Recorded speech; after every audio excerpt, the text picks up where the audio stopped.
Koson tumanida katta yangi zavod ish boshladi. Ma'lumotga ko'ra, bu yerda 400 kishi doimiy ish o'rniga ega bo'lar ekan va 100 ming tonna paxta qayta ishlanar ekan. Videoni oxirigacha ko'ring, batafsil ma'lumot beramiz.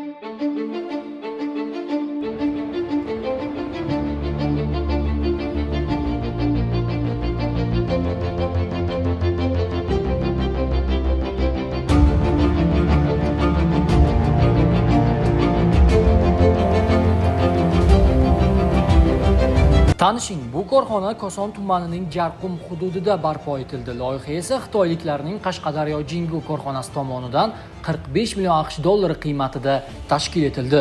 Yuqorida ta'kidlaganimizdek, hozirgi kunda 400 nafar mahalliy aholi doimiy ish o'rniga ega. Biz esa ish bilan ta'minlangan fuqarolar fikri bilan qiziqdik.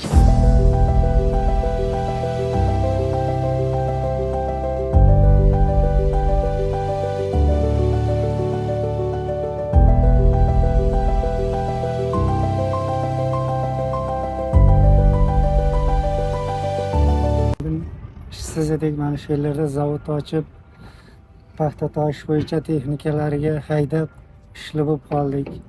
Oyliklari yaxshi to'layapti. Mana shular kelib turib ishli bo'lib qoldik yoshlar. O'zim Koson tuman Jarqum qishlog'idan kelib ishlayapmiz. Oldin ishsiz edik, mana hozir ishli bo'lib qoldik. Yaxshi, sharoitlari zo'r.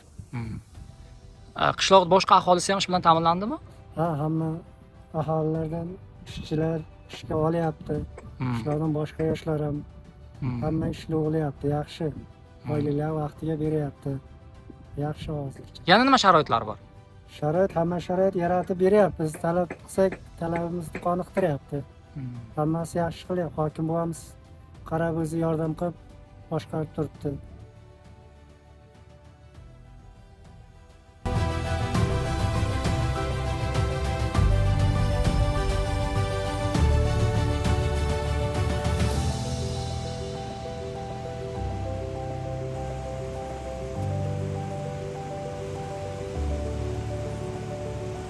Korxonada 100 ming tonna paxta qayta ishlanadi. Ishni zamonaviy texnika va uskunalar bajaradi. Shuningdek, Koson tumani hokimi hududga borib, bu yerdagi jarayonlar bilan yaqindan tanishdi.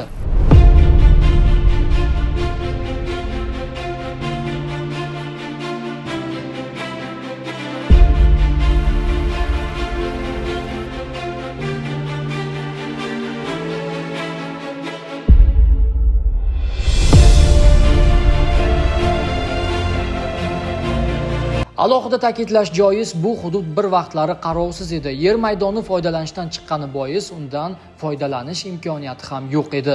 Bugun esa yirik korxona tunu kun ish faoliyatini olib bormoqda. Shu yerning o'zida paxta qayta ishlanib, jarayonlar uzluksiz davom etmoqda.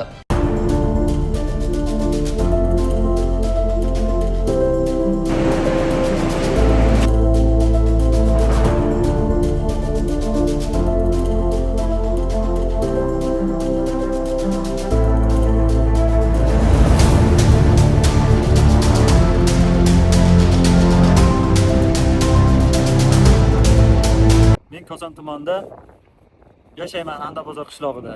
Allohimga shukr, shunaqa zavod qurildi bizga. Prezidentimizga minnatdorchilik bildiramiz.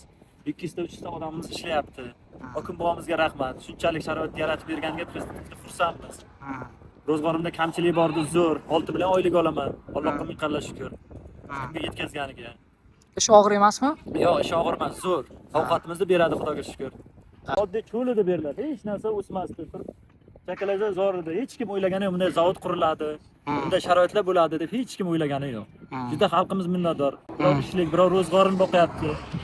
Hech kim bunaqa bo'ladi deb o'ylagani yo'q edi. Minnatdormiz avvalambor.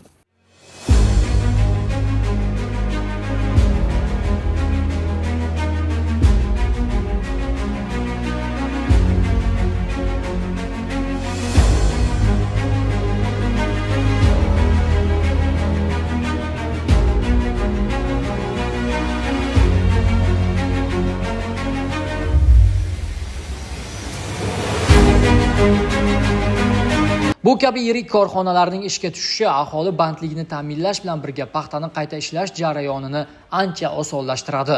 Bundan tashqari avvallari oylab davom etgan murakkab ishlar esa bir zumda zamonaviy uskunalarda bajariladi. Ish ham og'ir emas, ishni texnikalar bajaradi. Ishchilar esa ularni boshqarib turadi.